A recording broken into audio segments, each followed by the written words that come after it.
Hey guys, Dusty here. Today I'm going to do something I've wanted to do for quite a while, and that is to rank all of the carbon plated shoes I've had a chance to run in over the past 2 years. So this isn't going to be an in-depth review on each shoe. I'm just going to give each of them a rating out of 10 and maybe compare them to some others. And over the past 2 years I've bought 10 carbon plated shoes.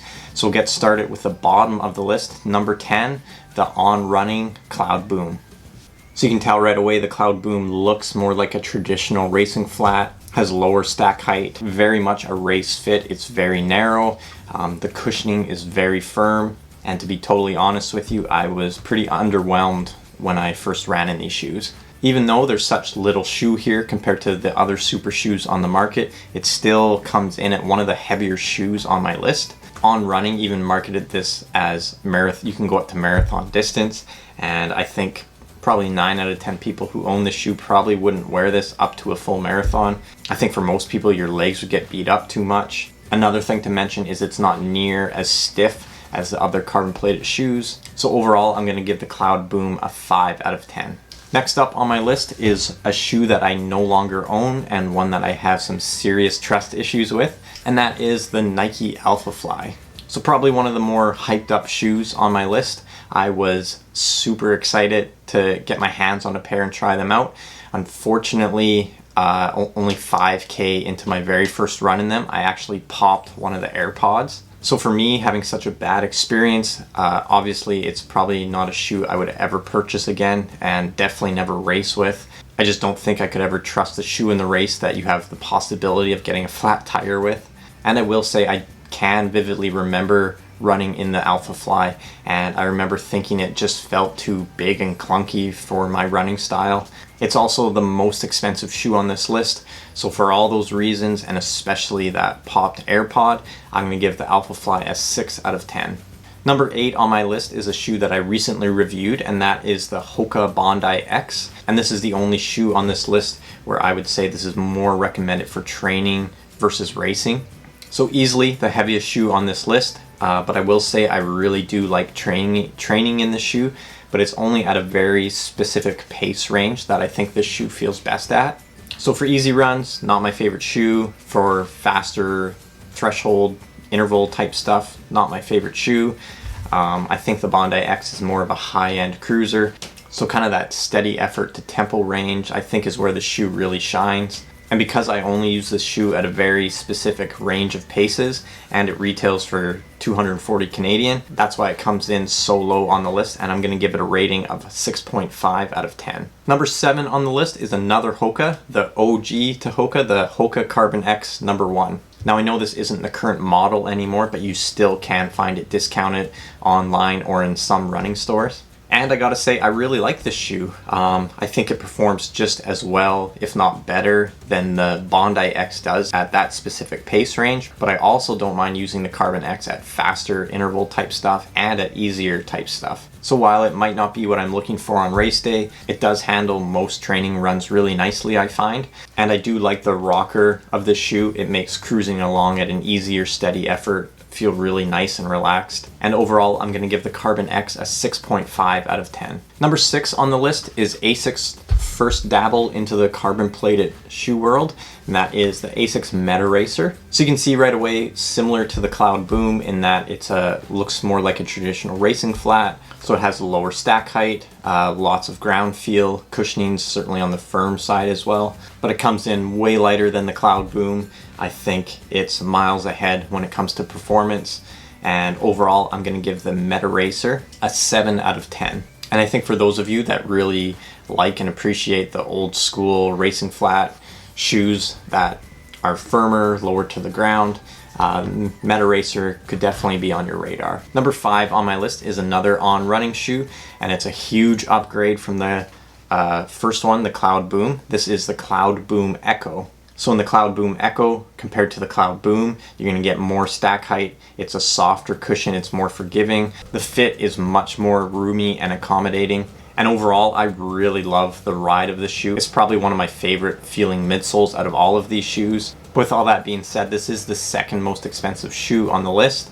And if I'm going to drop 350 bucks on a shoe, I want to make sure that it's going to be the shoe that I'm going to use no questions asked on race day. And while I love the ride of this shoe, I think maybe it's just slightly lacking when it comes to performance on some of the other shoes that made it to the top of my list. And I also have some trust issues with this shoe. I've worn it quite a few times, and I've gotten quite large rocks stuck in this channel in the middle. So ultimately, I don't want to be on the course on race day. Maybe it's an important moment in the race, and then I get a big rock stuck in the bottom and I can't just kick it away. I actually need to stop and pick it out of my shoe. And for that reason, I probably wouldn't choose the Cloudboom Echo in a really important race. And in the end, I'm going to give the Cloudboom Echo a 7.5 out of 10. Number 4 on my list is a really great shoe. That is the Saucony Endorphin Pro, the first version. So this is a great shoe. I really have nothing negative to say about it. I know the Endorphin Pro and the Endorphin Speed were both on many other people's lists for top shoes of last year at least. And if it wasn't for some shoes that are later on in this list, the Endorphin Pro would probably be my number 1 option for a marathon race day shoe. So ultimately, I think maybe it's just slightly lacking in performance compared to some of these other top shoes I'm about to list. But overall, a great shoe. It's slightly more stable than some of the other high stack carbon plated shoes out there. I love the outsole on the Endorphin Pro. It's really grippy on wet surfaces and it's very durable. I think you're going to get a lot more life out of the Endorphin Pro than you will out of some of the other shoes. And best of all, this shoe, even at full retail, still comes in quite a bit cheaper than some of the others. Now, I said at full retail because the second version of this shoe is out. So actually, I just looked before making this video and you can find this shoe for 170 Canadian or 130 US. And in my opinion, that's an awesome price for this shoe. And if you're someone who's looking to get into the carbon plated high stack super shoe world, this could be a great starting point for you, especially at these crazy prices. So overall, I'm giving the Saucony Endorphin Pro a solid rating of 8 out of 10. Number 3 on my list is another Asics, and that is the Asics MetaSpeed Sky. So Asics released this shoe, the Sky, for more stride style runners, and then they also released the MetaSpeed Edge, which is for people like me, more of cadence style runners. So even though according to Asics, this shoe isn't really for my style of running, I still really love this shoe. It's really comfy, feels great at all paces. I personally think it feels maybe slightly faster than the Saucony Endorphin Pro. That's why I put it a little bit higher on the list. One concern I do have over this shoe is the outsole. I certainly think it's not the most durable, especially in this exposed midsole on the rear. But overall, very lovely shoe, and I think it's one of the better super carbon plated shoes that you can find out on the market. And I'm going to give the MetaSpeed Sky an 8.5 out of 10. Number 2 on my list is another Asics. I'm going to continue holding the MetaSpeed Sky because it basically looks the exact same, and I no longer have it, and that is the Asics MetaSpeed Edge. So it looks basically exactly like the MetaSpeed Sky, the major difference being the MetaSpeed Edge has lower stack height and it has a higher heel to toe drop. And I absolutely loved running in the shoe with one glaring exception, and that is it fit way too short. I put on some decent training miles in the shoe, but unfortunately it was just too short that I could never justify using it in a race. I don't know if I should have gone up a half size or a full size, but I think over the course of a race it would have just destroyed my toes. But man, for a shoe for like that half marathon distance and under, I think it could go head to head with anything, at least for my style of running. The MetaSpeed Edge kind of fits and feels more like a traditional racing flat, on steroids. Getting the shoe up to race pace just felt really nice. It was a really aggressive feeling shoe in my mind. It felt very snappy, and it was just really easy to get up to that race pace and hold it. And it's not a shoe a lot of people talk about, and I think a lot of people prefer the MetaSpeed Sky because it has that more stack height, it's more cushioned. But I think from a pure racing standpoint, especially if you're a cadence style runner, the MetaSpeed Edge is an awesome shoe. Just make sure that you get the appropriate size. Oh, and because of that, I'm going to give the MetaSpeed Edge a 9 out of 10. Topping my list at number 1 probably isn't a surprise to many of you. That is the Nike VaporFly Next Percent 1 and or 2.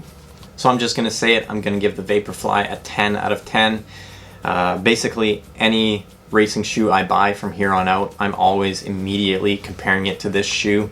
Any runners that I ever have over to the house, if they're my size where I think they can squeeze their foot into the shoe, I always make them try it on if they've never tried on a carbon plated shoe, just to feel that really aggressive pop. Even just walking around the house, you can feel it. And I think there's no question, Nike's Zoom X foam, how stiff the shoe is with that carbon plate. I mean, it's no secret, it's making PBs fall, it's making new records across the world. And when I wear this shoe, I think it's very obvious why this is many runners' favorite shoe. This is definitely not an easy day shoe. This shoe is all about going fast. The VaporFly is one of the more cushioned shoes on this whole list, and it also is one of the lightest shoes on this list.